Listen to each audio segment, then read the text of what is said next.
Hi, and welcome to the library's guide on how to use some of our online resources for genealogy. So first up, you're going to want to look up Shepard-Pruden Memorial Library and go ahead and click on our homepage. So once you get here, you can go over to helpful links and resources.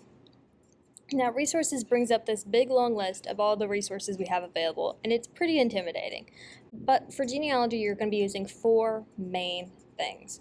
The first one is Ancestry In-Library Edition, which means it's free as long as you are physically in the library or on our Wi-Fi. So for today, I'm going to focus on Ancestry. And to use Ancestry, there are a few different options. You can use this fun little gadget that they have where you just search your grandparent. So let's say my grandma's name is Jane Doe, and she lived in North Carolina. I can put all of that in and search for her.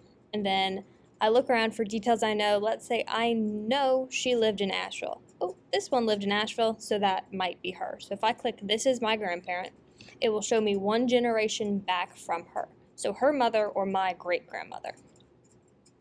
So this shows my great-grandmother's obituary, which was published in 1934. And this can be a really good starting point for getting more information once you find a name. So this is her name, Dora Dean Williamson.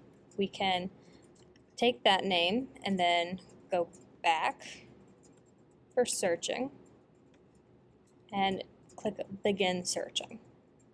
And then we could really expand. So they've got collections for all of the states. Let's say I wanted to search up Dora Dean Williamson. I can take her name and put it in here, and she lived in Asheville. So we can go ahead and type in Asheville and search. And it's going to bring up all sorts of things. So it's going to bring up what it thinks are the most relevant things first. And you can also filter it. So this saying, her first name, pretty broad. It's going to come up with things that it thinks are like that and things that sound like it or are spelled similar. The last name is a little bit more exact. Exact sounds like and similar. And then Asheville is pretty broad. So if I knew that is exactly where she was born, I could pull that over to that exact place. But I don't. So let's say, look at this one. This is a federal census from 1900.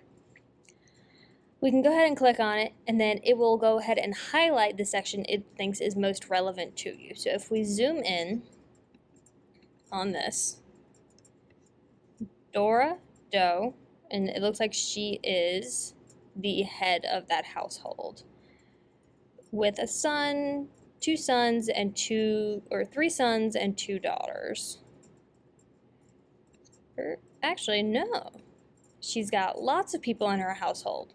So she's the head of the household. She has a son, 2 daughters, another son, 2 more daughters, her father, her brother, her sister-in-law, and a nephew living with her. So that's a lot of people in that house. And it can provide you some great information. The year they were born, or the month they were born, the year they were born, their age, if they're married, their birthplace, their father's birthplace, mother's birthplace, as well as their occupation, which can always be an interesting one. For instance, she is a furniture clerk. She sells furniture. Well, her son is a hardware salesman. And then we've got some students and another furniture salesperson. Now we're going to pop back and look at Jane Doe's marriage records. Results at the top. So this first one is a death index for Jane Doe, who was born about 1918 and died in 1982 in Nash, North Carolina. You can filter based on what you want. So let's say you don't want a death record. This is for someone you want their marriage record. So you can go birth, marriage, and death. So these are still death indexes and some obituaries.